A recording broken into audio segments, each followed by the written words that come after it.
This week on And You Don't Stop, we follow up with acclaimed author and professor Sohail Daulatzai. Plus, we have the people's poet, Kahlil Almustafa, on Rooftop Live.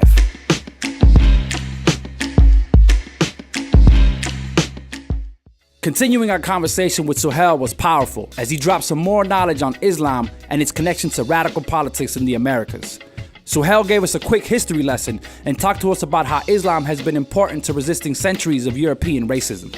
Islam has always been racialized when it came to Europe. You think about the nursery rhyme we were all brainwashed in school, right? In 1492, Columbus sailed the ocean blue, right? And there's this idea that like Columbus leaves, Spain to embark on this journey and discover like all these new lands. But what was happening in Spain in 1492? That same year was the year that the Moors were expelled from Spain. That's the moment where the idea of white Christian Europe was getting a kind of coherence around itself.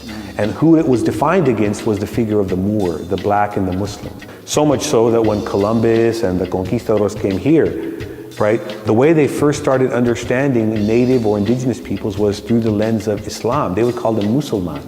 That's how they referred to them. They didn't know any other way of talking about somebody who wasn't Christian, but who they saw as heathen or savage. So Islam has always had this really racialized relationship with white Christian Europe. So that when we see or think about what happened after 9/11, it might seem like 9/11 was this like interruption or breaking point. And in some ways it was, but when it comes to thinking about the Muslim as a racial other, it's always been that way. Sohail's right. Post 9/11, Islam has become the new boogeyman.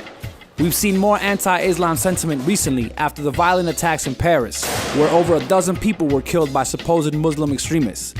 We asked Sohail about terrorism, racial profiling, and how anti-Muslim bias has served as an excuse to further the police state. Islam or Muslims aren't just being racialized.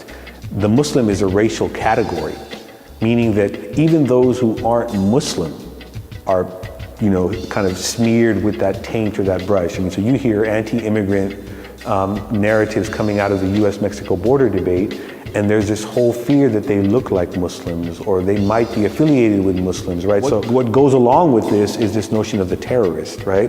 So the Muslim equals the terrorist, but now the terrorist is being expanded to include so-called gang members in urban areas, like youth who the police see as like their enemies.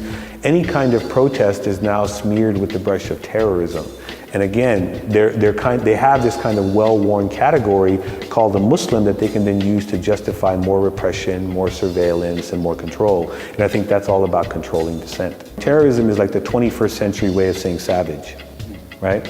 It's a way of marking somebody as outside the boundaries of civilization, outside the boundaries of the human, so that anything that they say in terms of critique or dissent is illegitimate. Their forms of resistance are seen as illegitimate.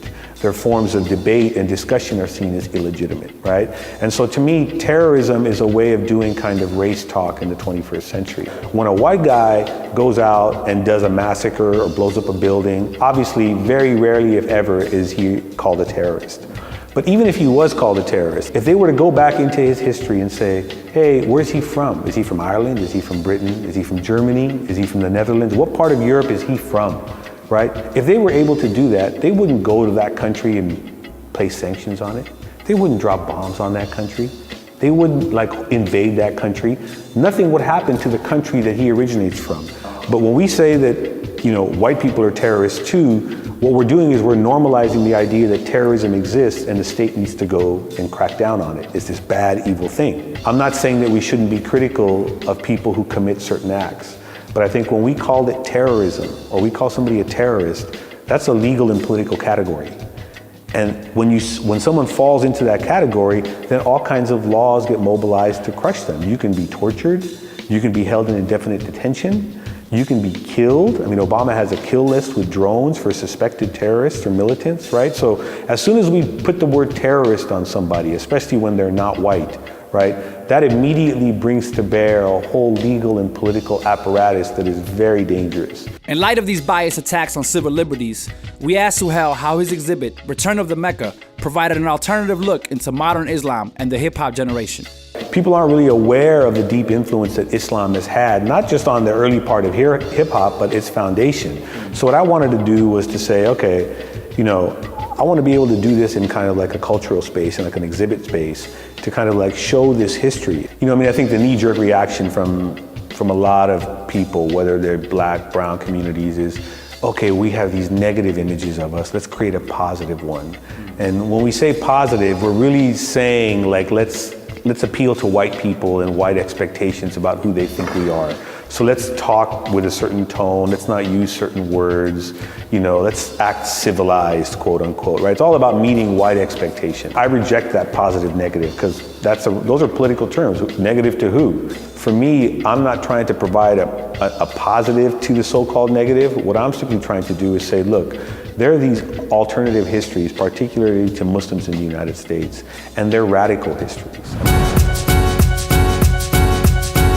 2008, Obama is elected first black president of the United States, and you were writing poems every day for his first 100 days in office.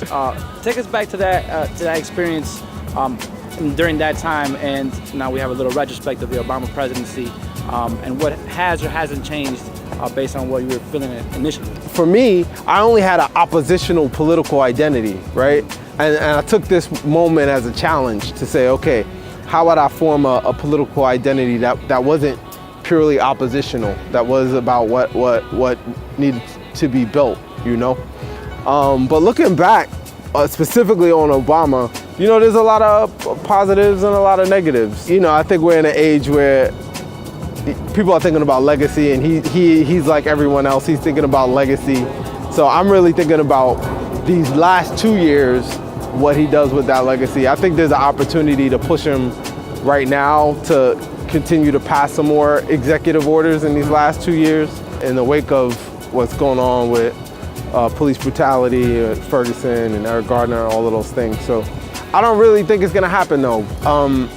I think it's gonna we're still at that grassroots stage. You know, the politics and how we move in has to be local. And we have to figure out what is the specific policies we're gonna push. You know what I mean? Just be more mature in how we're, you know. For sure, getting that and looking for change. Yeah, Absolutely. but I appreciate, you know, what I read about with Ferguson. It seemed like the activists that he met with, they had they were the right ones, you know what I mean? He didn't go to gatekeepers, he went to people who were on the ground, and it seems like he was willing to listen, and he has some actions in place. You've been working here in LA, and you're contributing now to a web-based series called Rebel Report. Tell us a little bit about that, working on that, and the importance of kind of the media reaching, you know, and being able to depict our own culture in the media. Yeah, for sure. I'm really excited about the opportunities we have with media right now. I mean, even from Ferguson, and the fact that, or Eric Garner, if it wasn't for people, you know, posting and hashtagging and all of these things, you know, I don't think this movement would be as big as it is right now, right? And it's an opportunity to go even further in that direction. So I write for this show called The Rebel Report. You should look it up. It's being produced by Flama, and it's a weekly, you know, 3-4 minute news, comedy news, kind of like comedy, you know, Jon Stewart Daily Show, like, right. About headlines. And we've covered some really important issues. I'm out here in LA on the West Coast now. Right. So the Latinos are not Caribbean Latinos, right. You know, different migration, you know, and I have an opportunity to learn. So one of the reports we did was about the word anchor baby, right? Anchor baby is a kind of a derogatory term that the right has conjured up to talk about people who migrate to the United States, to say that they are intentionally having a baby so that they can get access, so they can stay in the U.S. Right. So that's not even happening, right? That's not even the law. Making it up. It's a word, right, to describe a fear. You know what I mean? Right. And that's how language is used. So we kind of took that apart on the Rebel Report and shine the light back at the fools who are saying this. Flipped it on them. Yeah. That's what it's about, hip hop. Along with millions of other hope-filled Americans, I tune into America's latest reality television show, Black Prez, from auction block to Oval Office. This was no election. This was a pep rally for imperialism. There is government cheese still in my stomach, which I am still trying to digest. This makes it difficult to stomach the news I see on the television each day. With the value of the dollar declining, maybe the value of people will be on the rise. I can't help but wonder, will young black boys one day be gunned down on Barack Obama Boulevard? Who do we complain about now that the man is a brother? Which member of this, our human family, is without blame for the problems we face? Tell me, who of us will be willing to point the finger at themselves and say, I will tend this garden?